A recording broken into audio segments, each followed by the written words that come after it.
My sister said no one would ever date me, so she cried when I got engaged before her. My older sister spent my entire childhood reminding me I was the ugly one. It started small. She'd fix my hair before school, then mess it up right before we left. At family dinners, she'd interrupt whenever I spoke. By high school, she'd perfected the art of the backhanded compliment. That outfit is so brave. You're really owning the whole quirky look. Mom never intervened. She treated my sister like a delicate flower and me like a cactus that could survive neglect. When I turned 16, my sister sat me down for what she called a reality check. Listen, someone has to tell you this. You're not pretty like I am. You're going to have to work really hard if you want anyone to date you. Maybe focus on being funny or smart. I believed her for years. I believed her. I developed the personality of someone who thought they were lucky to be included. I laughed too loud at jokes that weren't funny. I stayed quiet when I had opinions. I made myself small. My sister collected boyfriends like trophies. She was engaged twice by 23, breaking it off both times when someone better came along. After the second broken engagement, Mom threw her a pity party and bought her a diamond bracelet. I'd just turned 24. I was working at a veterinary clinic and living with 2 roommates. My sister had moved back home, spending most days on the couch, scrolling through her ex's social media. That's when I met Oliver at the clinic. He brought in a 3-legged cat he'd rescued from a parking lot. The cat was terrified, hissing at everything. Oliver just sat on the floor talking to her softly until she calmed down. When he asked for my number, I assumed he needed pet care advice. Our first date lasted 6 hours. I waited for him to realize his mistake, to see what my sister had always seen. Instead, he kept calling. I didn't tell my family for 4 months. When I finally mentioned I was seeing someone, my sister barely looked up from her phone. That's nice. Don't get too attached. 6 months later, Oliver proposed at the animal shelter where we volunteered together. He'd arranged for all the dogs to wear little bow ties. I called my parents from the parking lot, still crying happy tears. Mom put me on speakerphone. My sister was there. I'm engaged, I said. Silence.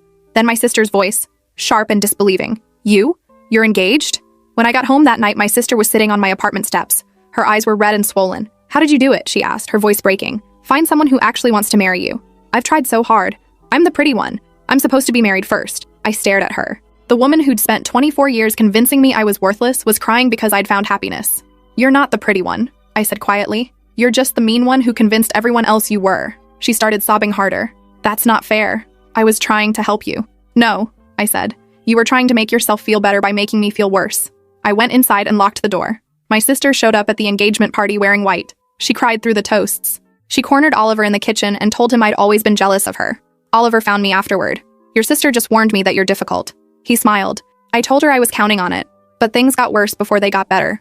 2 days after the engagement party, my sister posted a long thread on social media about toxic siblings who steal your happiness. She never mentioned my name, but everyone knew. Mutual friends started avoiding me. Cousins who'd known the truth for years suddenly went silent. The post had hundreds of comments, people praising her vulnerability, people sharing their own sibling trauma stories, people calling unnamed siblings selfish monsters. I watched my reputation disintegrate in real time, one sympathetic emoji at a time. My aunt called me, the one who'd always seemed to see through my sister's act. I know what she's doing, she said quietly. But if I say anything publicly, I'm the villain too. I'm sorry. Everyone was sorry, but no one was brave enough to tell the truth. Mom called me crying. Why are you doing this to your sister? She's been through so much. Can't you just postpone the wedding until she's in a better place? What about my place? I asked. What about what I've been through? You're stronger, Mom said, as if that justified everything. You can handle it. She's fragile. I hung up. The wedding planning became a minefield. My sister convinced Mom that traditional venues were too triggering for her after her broken engagement. Mom pressured me to have a backyard wedding instead. When I refused, she threatened not to come. Dad called separately. Your mother's right. Your sister is fragile right now. Maybe just push the date back a year. Give her time to heal. She's had 24 years, I said. How much more time does she need? Don't be dramatic, Dad replied. We're just asking for some consideration. I'm not putting my life on hold, I said. I've already waited 24 years. The dress shopping was supposed to be special. I'd invited Mom, my best friend, and Oliver's sister.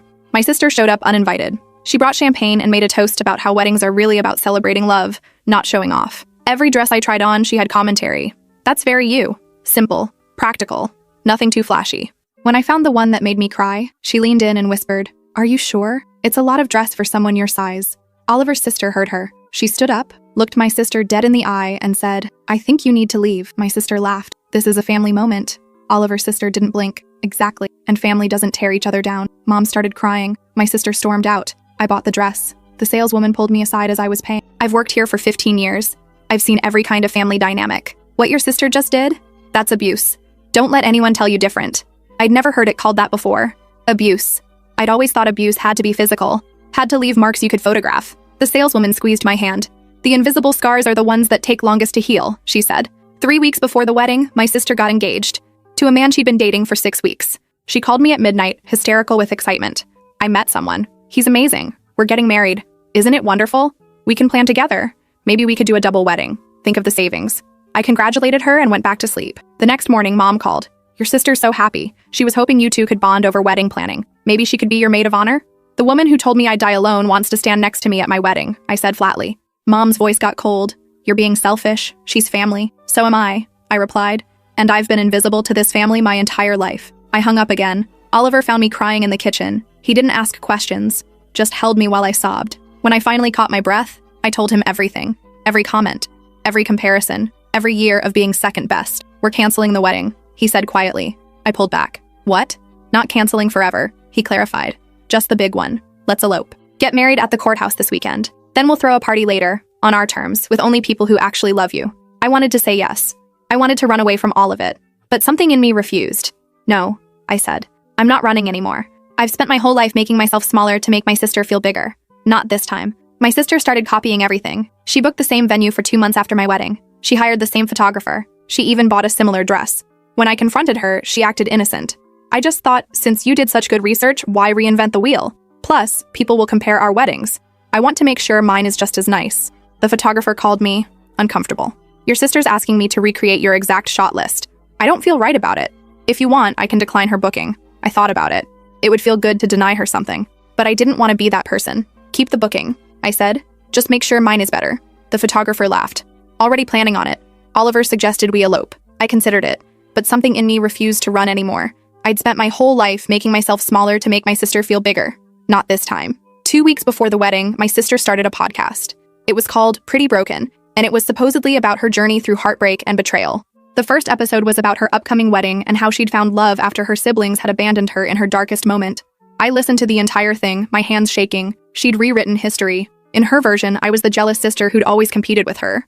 I was the one who'd made family gatherings uncomfortable with my constant need for attention. I was the reason she'd struggled in her relationships because I'd never supported her.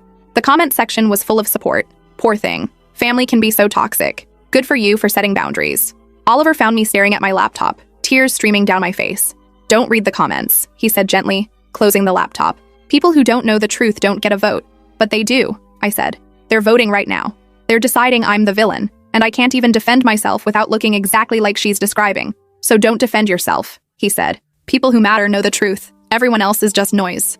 The week before the wedding, my sister's engagement imploded. Turns out her fiancé had been married the entire time. He'd used a fake name. When confronted, he admitted he'd been scamming her for money. She'd given him almost $30,000. Dad called first. Your sister's devastated.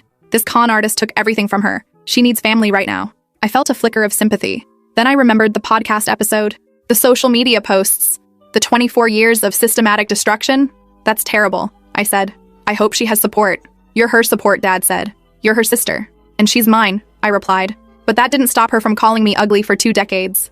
It didn't stop her from telling the world I'm toxic. So no, I'm not her support system anymore. Mom called next, sobbing. Your sister needs you. She's devastated. She made a mistake with a con artist. You have to postpone the wedding. She can't handle seeing you happy right now. I felt something crack inside me. No. What? Mom asked. No, I repeated. I'm not postponing my wedding because my sister's life imploded again. I'm not responsible for managing her emotions. I'm not dimming my light so she feels better about her darkness. How can you be so cruel? Mom whispered. How could you? I asked. How could you watch her destroy my self-worth for 24 years and do nothing? How could you prioritize her feelings over mine every single time? How could you ask me to sacrifice my happiness, again, for someone who's never sacrificed anything for me? Silence. I'm getting married on Saturday, I said. You're invited. But if you come to celebrate me, not to manage my sister's feeling. Those are my terms. I hung up for the last time. My best friend came over that night with wine and takeout. She'd been there for everything, every tear, every doubt, every moment I'd questioned my worth. I'm so proud of you, she said. You're finally choosing yourself. It doesn't feel good, I admitted. It feels like I'm the villain. Villains don't cry themselves to sleep because they set boundaries, she said. Villains don't spend years trying to be good enough. You're not the villain. You're just done being the victim. The wedding was small and perfect. My parents came but left early, right after dinner. Dad said Mom wasn't feeling well. I watched them leave, Mom not even looking back. My sister didn't show up at all. Oliver's family filled the empty spaces with warmth and laughter. His mother pulled me aside during the reception, tears in her eyes. I hope you know you're not just marrying into our family, she said. You are our family, and we're so lucky to have you. I cried then, right there on the dance floor. Because I'd spent 24 years trying to be good enough for a family that would never see me. And here was a family that chose me without conditions. My best friend gave a speech about how I'd transformed from someone who apologized for existing into someone who celebrated living. She talked about the first time we met, how I'd apologized for taking up too much space at our shared dorm room desk, how I'd apologized for laughing too loud, for having opinions, for existing in a way that might inconvenience anyone. But the woman standing here today, she said, her voice breaking, she doesn't apologize anymore. She takes up space. She laughs. She loves. She lives. And watching her become herself has been the greatest privilege of my life. During our first dance, I saw my mom's text. Your sister is in the hospital. Suicide attempt. I hope you're happy. I showed Oliver. He held me while I cried. Not from guilt, but from grief. Grief for the sister I'd never really had. Grief for the family that chose sides instead of healing. Should we go? I asked. Do you want to? He replied. I don't know. I admitted. Part of me feels like I should, but part of me knows that if I go, I'm right back where I started. Putting her crisis before my joy. Making myself small again. Then we stay, he said. We finish our wedding. We celebrate. And tomorrow, when you're ready, you can decide what comes next. We didn't go to the hospital that night. We finished our wedding. We laughed with friends. We celebrated the life we were building together. But I barely slept. Every time I closed my eyes, I saw my sister. I'd spent 24 years angry at her, and now all I felt was tired. Tired of the anger. Tired of the hurt. Tired of carrying the weight of our broken relationship. The next morning, I called the hospital. My sister was stable and under psychiatric hold. I spoke to her doctor, explained the family history, and provided context they needed. Then I blocked my parents' numbers. Oliver brought me coffee. I love you, he said. No matter what you decide. I love you too, I replied. And I'm choosing us. I'm choosing me. 2 weeks later, my sister sent a long text from a new number. She'd been in therapy. The suicide attempt had been a cry for help. She was sorry. She understood now how she'd hurt me. She wanted to be part of my life again, to start over, to be the sister I deserved. I read it twice, then put my phone down. Oliver brought me tea. You okay? I thought about it. Really thought about it. I am, I said. For the first time in my life, I actually am. The truth was, my sister's apology wasn't about me. It was about her pain, her isolation, her realization that burning bridges left her alone. She wasn't sorry she'd hurt me. She was sorry she was suffering the consequences. Real change doesn't announce itself in a desperate text after a failed manipulation tactic. Real change happens quietly, consistently, over years. It doesn't demand immediate forgiveness or access. It respects boundaries. I never responded to her text, but 3 days later, another text came, then another, each one more desperate than the last. Please just talk to me. I know I don't deserve it, but I'm begging you. Mom and Dad won't talk to me either. You're all I have. That last one made me pause. Our parents had abandoned her too. The golden child had finally tarnished too much, and they'd thrown her away like they'd done to me years ago. It should have felt like justice. Instead, it just felt sad. Oliver found me staring at my phone. What are you thinking? I'm thinking our parents are exactly who they've always been, I said. They don't love either of us. They just love the versions of us that make them look good. He nodded. So what do you want to do? Nothing, I said.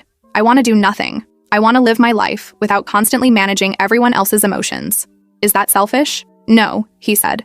That's survival. 6 months later, I got a letter. Handwritten. My sister's familiar slanted script. It wasn't an apology this time. It was an explanation. She wrote about growing up as the pretty one, how that became her entire identity, how Mom had placed all her worth on appearance and charm, how Dad had treated her like a trophy, how when I started developing my own interests and personality, she'd panicked. If you became interesting and pretty, what would I be? She wrote.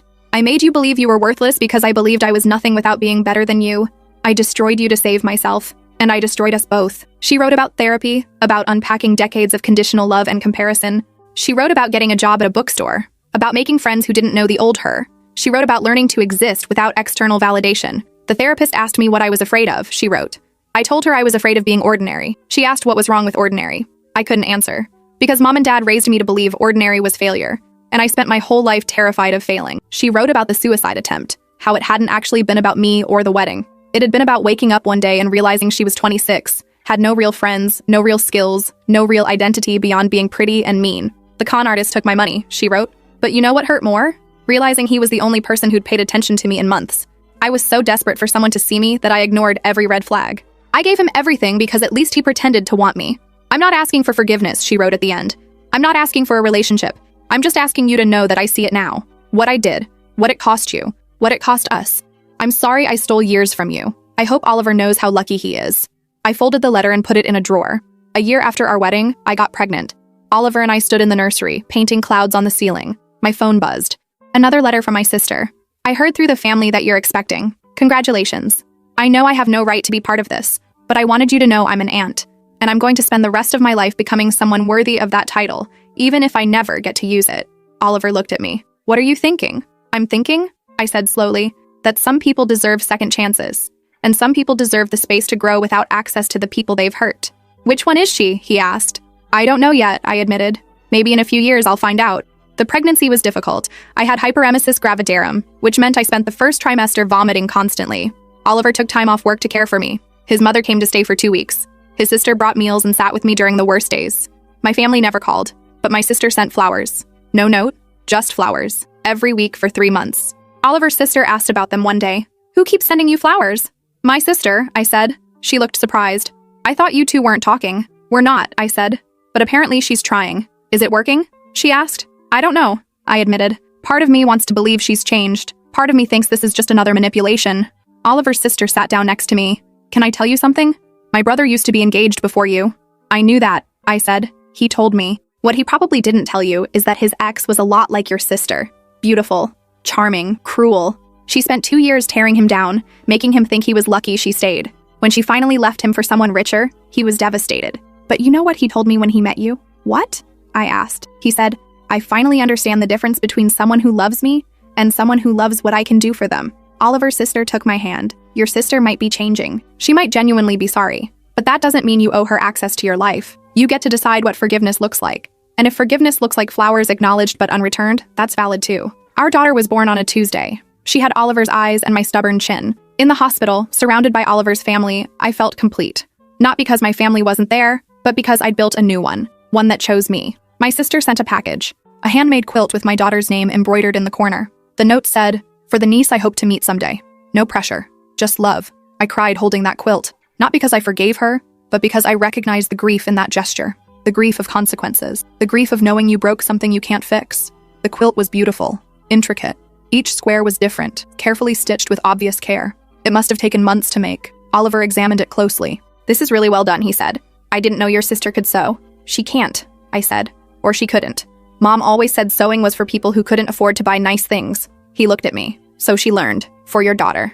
I nodded, unable to speak. That night, as I rocked my daughter to sleep, wrapped in my sister's quilt, I let myself imagine a different life. One where we'd grown up supporting each other instead of competing. One where she celebrated my wins instead of resenting them. One where I never learned to make myself small. But that wasn't our life. And wishing it had been different wouldn't change anything. When my daughter turned 6 months old, I got a text from an unknown number. It was Mom. Your sister got married. Small ceremony. She didn't tell anyone until after. I thought you should know. I stared at that message for a long time. I wondered if my sister was happy. I wondered if she'd found someone who loved her despite her past. I wondered if she'd told her husband about me, or if I'd been erased from her history. I wondered, but I didn't ask. Instead, I did something unexpected. I sent flowers to the address Mom had included. No note, just flowers. Oliver saw the receipt. You sent your sister flowers? Yeah, I said. I did. Why? He asked, not judging, just curious. Because she sent them to me when I was sick, I said. And because I'm not her. I won't be the person who withholds kindness just because it was withheld from me. He kissed my forehead. That's why I married you. 2 days later, my phone rang. Unknown number. I almost didn't answer. Hello? I said. It's me, my sister said. Her voice was different, softer, uncertain. I didn't hang up. I also didn't speak. Thank you for the flowers, she said. I didn't expect that. You're welcome, I replied. Silence. I got married, she said finally. His name is David. He's a teacher. He doesn't care that I'm not pretty anymore. I stopped getting fillers and extensions. Stopped with the whole thing. He likes me anyway. That's good, I said. I'm happy for you. Are you? She asked. Or are you just being polite?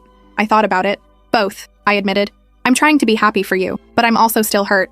Those things can exist together. Yeah, she said quietly. They can. More silence. I don't expect us to be close, she said. I don't expect you to forgive me or want me in your life. I just wanted to say thank you for the flowers and for not being cruel when you had every right to be. I'm not doing it for you, I said honestly.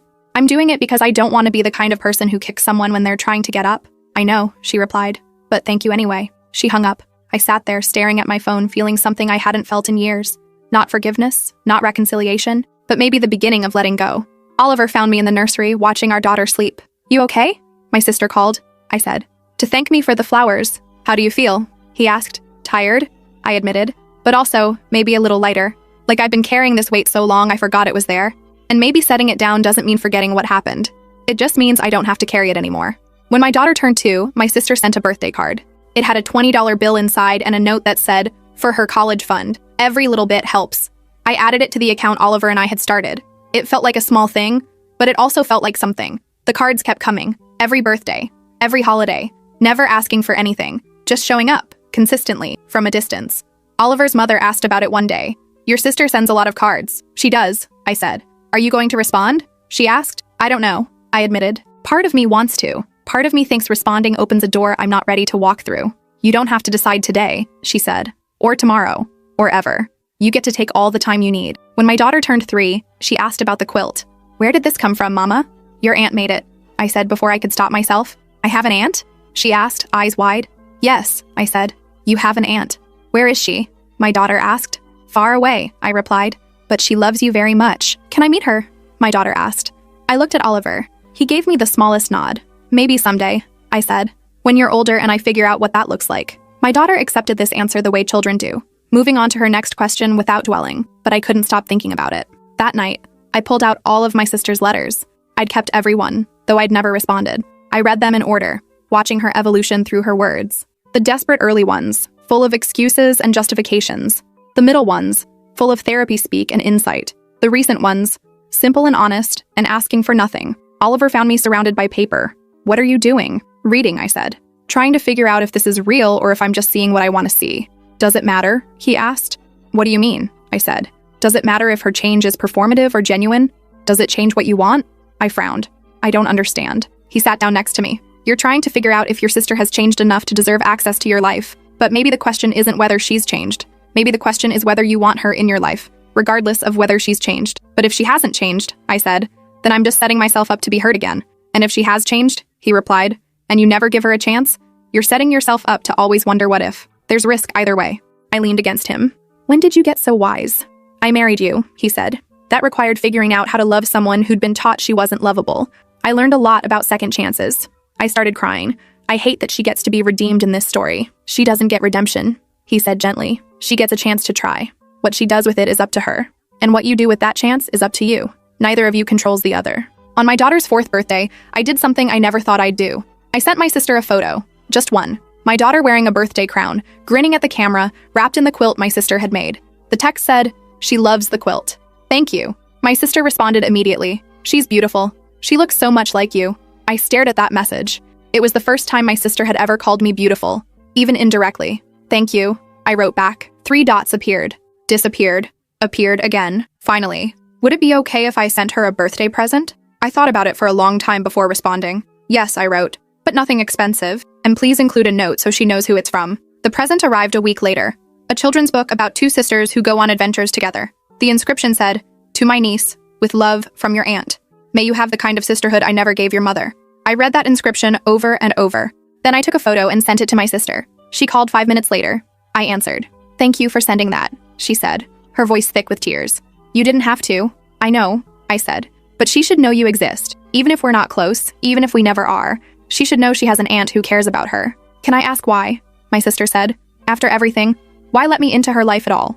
"Because you're trying," I said simply. "You've been trying for years, and I've been watching. And I think maybe you've earned the chance to be an aunt, even if you haven't earned the chance to be my sister again." "That's fair," she whispered. "That's more than fair." We talked for 20 minutes. Surface-level things. Her job at the bookstore, my work at the vet clinic, Oliver's new project, her husband's school.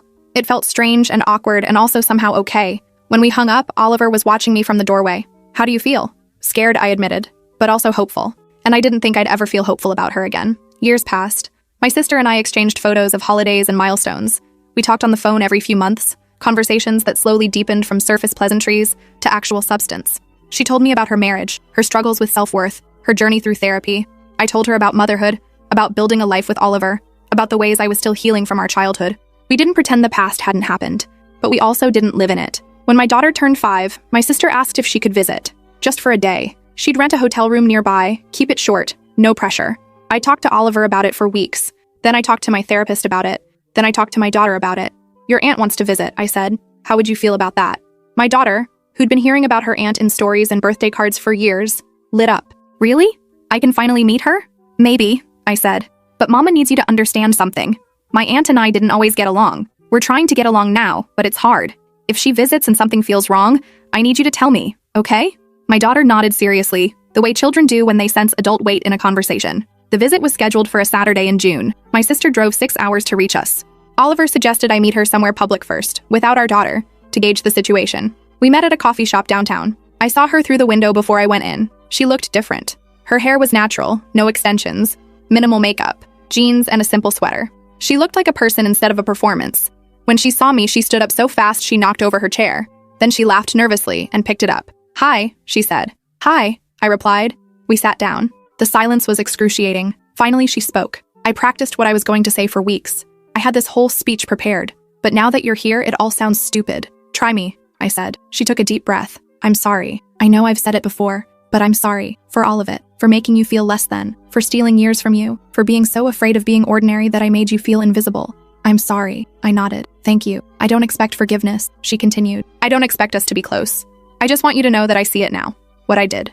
What it cost. And I'm spending every day trying to be someone different. I can see that," I said. "The trying. I've been watching for years." Her eyes filled with tears. "You have?" "Of course," I said. "Did you think I'd just let you near my daughter without paying attention?" She laughed, wiping her eyes. "That's fair. That's smart." We talked for 2 hours. Real conversation, not the surface-level exchanges we'd had on the phone. She told me about her marriage to David, how he'd seen through her defenses and loved her anyway, how she'd had a breakdown when he'd called her beautiful, and she'd realized she didn't know how to be anything else. "He asked me who I was without pretty," she said, and I had no answer. I'd spent 26 years building my entire identity around being better than you, prettier than everyone. When that fell apart, there was nothing underneath. I told her about therapy, about unpacking decades of believing I was unlovable, about Oliver and how he'd shown me what it meant to be chosen without conditions, about becoming a mother and realizing I was raising a daughter in a world that would try to tell her she wasn't enough. "I won't let her grow up the way we did," I said. "I won't let her tie her worth to her appearance or her achievements. I won't compare her to anyone." "Good," my sister said. "That's good. She's lucky to have you." After coffee, I made a decision. "You can meet her, but Oliver will be there. And if anything feels off, you leave immediately. Understood?" "Understood," she said. My sister met my daughter in our backyard, with Oliver watching from the porch and me standing close enough to intervene. My daughter ran up to her, completely uninhibited the way children are, and said, "You're my aunt. You made my blanket." My sister knelt down, tears already streaming. "I did. I'm so glad you like it." "I love it," my daughter said. "It keeps me warm. Mama says you love me even though you live far away." "I do," my sister said, her voice breaking. "I love you so much." They sat in the grass together, my daughter showing her the garden and chattering about her favorite bugs. My sister listened with complete attention, asking questions, laughing at my daughter's stories. She didn't try to hug me, didn't overstep. She just existed in our space with gratitude and care. After an hour, she stood up. "Thank you for this. I should go before I overstay my welcome." My daughter grabbed her hand. "Will you come back?" My sister looked at me. "If your mama says it's okay, I'd love to." I nodded. "We'll see." After she left, Oliver put his arm around me. "How do you feel?" "Like maybe this is what closure looks like," I said. "Not forgetting. Not pretending it didn't happen. Just learning to exist in the same world without destroying each other." My daughter tugged on my shirt. "Mama, I like Aunt. She's nice." I picked her up. "I'm glad, baby. But remember what I said? If anything ever feels wrong, you tell me." She nodded seriously, then wriggled down to chase a butterfly. Oliver kissed my temple. "You did good." "We'll see," I said. This was the easy part. The test is whether she keeps showing up when it stops being new. She did keep showing up. Every few months, she'd drive up for a visit. Always respectful. Always appropriate. She sent cards and small gifts. She remembered birthdays. She asked about my life and listened to the answers. She never asked for more than I offered. 2 years after that first visit, I got a call from the hospital. Dad had a heart attack. He was stable, but asking for both of us. My sister called me immediately after. "Did Mom call you?" "Yes," I said. "Are you going?" she asked. "I don't know," I admitted. "Are you?" "I think so," she said. "He's still our dad, even if he was a terrible one." I thought about it. "Okay, I'll go, but I'm not going alone." Oliver drove me to the hospital the next day. My sister was already there, sitting in the waiting room. She looked as nervous as I felt. Mom was in Dad's room. When we walked in together, she looked shocked. "You both came. We're not here for you," my sister said quietly. "We're here because he's our father." Dad looked small in the hospital bed, connected to machines that beeped rhythmically. He looked at us with watery eyes. "I'm glad you're both here. I need to say something before it's too late." Mom started to interrupt, but Dad held up his hand. "No, let me talk. I failed you both. I let your mother turn you against each other. I prioritized keeping the peace over protecting my daughters. I'm sorry." My sister started crying. Mom looked furious. "This is ridiculous," Mom said. "You girls are being dramatic. We did the best we could." "Your best," I said evenly, was telling me I was strong enough to handle being invisible while my sister destroyed my self-worth. "Your best was asking me to postpone my wedding so my sister wouldn't feel bad." "That's not fair," Mom snapped. "Neither was my childhood," I replied. My sister stepped forward. "Mom, I need you to hear this. You made me believe my only value was being pretty. You taught me to compete with my own sister.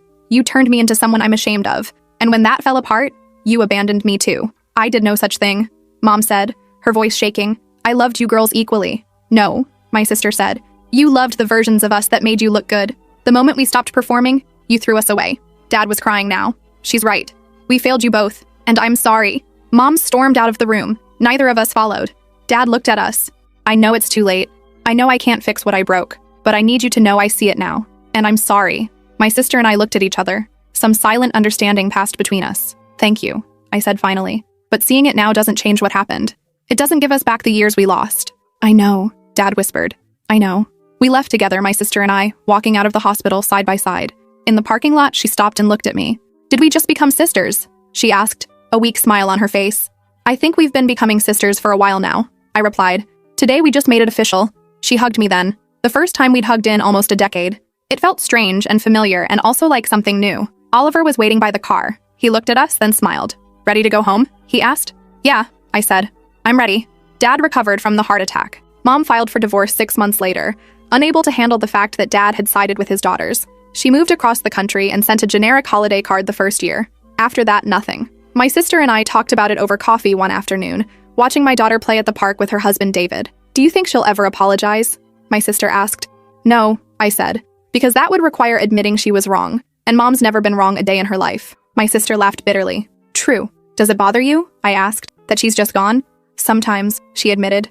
I grieve for the mother I wish I'd had, but I don't miss the mother I actually had. Does that make sense? Perfect sense, I said.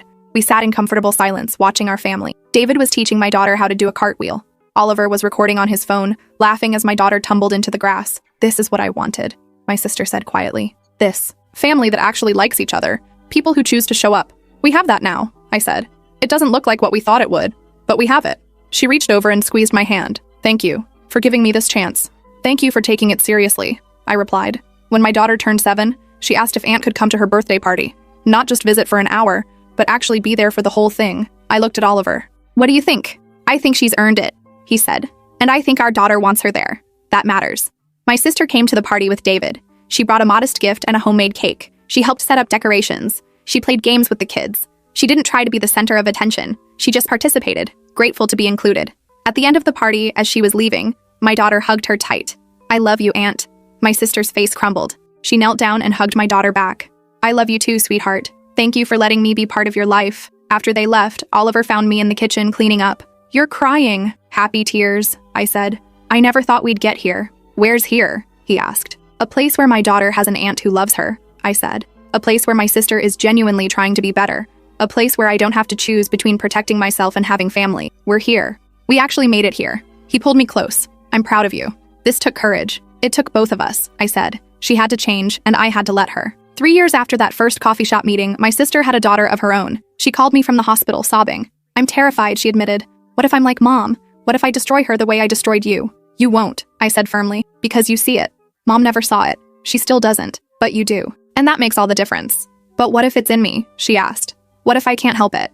Then you'll catch yourself and correct course, I said. That's what therapy is for. That's what self-awareness is for. You're not Mom. You're the person who chose to become someone different. She named her daughter after our grandmother, the one who'd died before all the damage had been done, the one who'd supposedly been kind. When I visited them in the hospital, my sister looked exhausted and terrified, and also radiant. She's perfect, I said, looking at my niece. She is, my sister whispered, and I'm going to spend every day making sure she knows it. Not because she's pretty or accomplished or special, just because she exists. That's all any of us needed, I said quietly. My sister looked at me, tears streaming. I'm sorry I couldn't give that to you. I know, I said, but you're giving it to her, and that matters. My daughter and her cousin grew up together, seeing each other every few months. They had the kind of easy, uncomplicated relationship my sister and I never had. They played without competition. They celebrated each other's wins. They were just kids, unburdened by the weight of generational trauma. One day when my daughter was 10, she asked me why Aunt and I hadn't been close when we were young. We had a complicated relationship, I said carefully. We hurt each other for a long time. But you're close now, she said. We're trying to be, I replied. And sometimes trying is enough. She thought about that. I'm glad you're trying. I love Aunt. Me too, I said. I'm glad too. On my daughter's 13th birthday, my sister pulled me aside. There's something I need to tell you. I've been writing about everything. About what I did. About the recovery. My therapist suggested I might want to publish it, to help other people who are trying to change. How do you feel about that? I asked. Scared, she admitted, but also ready. I've been hiding from my past for years. Maybe it's time to own it. The book came out 2 years later. It was called The Pretty Broken, after her old podcast. But this time it was the truth. She wrote about our childhood, about the damage she'd caused, about the years of therapy and the slow, painful process of becoming someone new. She wrote about me, with my permission, and about how I'd given her a chance she didn't deserve but was grateful for anyway. The reviews were mixed. Some people praised her honesty, others said she was profiting off her victim's pain. I read it once, cover to cover, and cried through most of it. When I finished, I called her. I read it. And? She asked nervously. It's honest, I said. That's all it needed to be. Are you angry? She asked. That I wrote about you? No, I said. Because you told the truth. You didn't minimize. You didn't justify. You just told the truth. She started crying. That's all I wanted to do. Tell the truth and maybe help someone else not make my mistakes. I think you did, I said. I think you really did. The book sold moderately well. My sister donated all the profits to organizations that help young women with self-esteem issues. She started speaking at schools about the dangers of tying your worth to your appearance. She became, improbably, an advocate for the very things she'd once destroyed. One day, a journalist asked her if she'd reconciled with her sister. She looked directly at the camera. I wouldn't call it reconciliation, she said. Reconciliation implies going back to how things were. We're not going back. We're building something new, something neither of us had before. And my sister gave me that chance when I deserved nothing. That's not reconciliation. That's grace. I watched that interview from my living room, Oliver's arm around me. My daughter was at the kitchen table doing homework. Everything felt peaceful. She's come a long way, Oliver said. We both have, I replied. Do you trust her now? He asked. I thought about it. I trust that she's trying. I trust her intentions. Do I trust that she'll never hurt me again? No. But I also know that if she does, I'll survive it. I survived 24 years of it. I can survive anything now. He kissed my forehead. You're stronger than you think. I learned from the best, I said, leaning into him. When my daughter turned 16, she asked if she could spend a week at Aunt's house over summer break. My first instinct was to say no, to protect her, to keep her close. But then I looked at my sister, who'd shown up consistently for 8 years, who'd never missed a birthday, who'd never overstepped, who'd become exactly the kind of aunt she'd promised to be. Okay, I said, but you call me every day. And if anything feels wrong, you tell me immediately. My daughter rolled her eyes the way teenagers do. Mom, I'll be fine. Aunt's not going to, kidnap me. My sister laughed. Your mom's just protecting you. That's what good moms do. My daughter went. She called every night, full of stories about her and her cousin's adventures. She came home happy and suntanned and full of inside jokes with her aunt. She hugged me tight when she got home. Thanks for letting me go, she said. I had the best time. After she ran upstairs to unpack, my sister lingered. Thank you for trusting me with her. You earned it, I said simply. She smiled and I realized something. This was what healing looked like. Not dramatic declarations or tearful reunions, just quiet trust, built slowly over years. Just showing up, again and again, until showing up became natural. Last year, Dad died. The heart attack had weakened him and he'd never fully recovered. My sister and I planned the funeral together, navigating the logistics with the ease of people who'd learned to work as a team. Mom came to the funeral. She'd aged badly, her face pulled tight from too much cosmetic work. She tried to approach us in the cemetery. Girls, she said. I've missed you. My sister and I looked at each other, then back at Mom. We're not girls anymore, I said. We're women, and we're doing fine without you. Mom's face hardened. I tried to do right by you both. No, my sister said. You tried to make us into who you wanted us to be. You tried to do right by yourself. Mom opened her mouth to argue, then seemed to realize she had no ground to stand on. She left without another word. Do you think she'll ever get it? My sister asked, watching her go. No, I said. But that's okay. We don't need her to get it anymore. We have each other. My sister linked her arm through mine. Yeah, we do. We stood there side by side, two sisters who'd found their way back to each other through years of work and grace and trying. We weren't the sisters we were supposed to be, but we were the sisters we'd chosen to become, and that was enough. Now, when people ask me if my high school drama with my sister worked out, I tell them the truth. We weren't high school sweethearts who found our way back to each other. We were childhood enemies who decided to build something new. It's messier than a fairy tale. It's more complicated than a redemption arc, but it's real, and it's ours. And after everything, that's more than I ever expected. My daughter graduates high school next year. She wants to be a veterinarian, like me. She's kind and confident and completely secure in who she is. She's never apologized for taking up space. She's never made herself small. Sometimes I watch her and my niece together, laughing and planning and just existing without the weight of comparison, and I feel something that took me years to name: peace. My sister and I gave our daughters what we never had. We broke the cycle. We stopped the generational curse of mothers pitting daughters against each other. We chose differently. And every time my daughter hugs her aunt goodbye, every time my niece calls me aunt with complete love and trust, every time we all sit together at holidays without tension or competition, I know it was worth it. All the pain, all the years, all the work. We made it to the other side. Oliver still calls it miraculous. My daughter thinks it's normal. My sister calls it grace. I call it what it is. Two broken people who decided to heal instead of destroy. And that's the best kind of ending there is. Not perfect, not pretty, just honest and hard-won and real. My sister said no one would ever date me. And for years I believed her. But now I know the truth. She was never talking about me. She was talking about herself. She was projecting her deepest fear onto me because if I was unlovable, she could still be the special one, the chosen one. But we're both lovable. We're both worthy. We both deserved better than what we got. And somehow, despite everything, we gave each other better. Not the better we deserved back then, but the better we could offer now. And that's something. That's everything.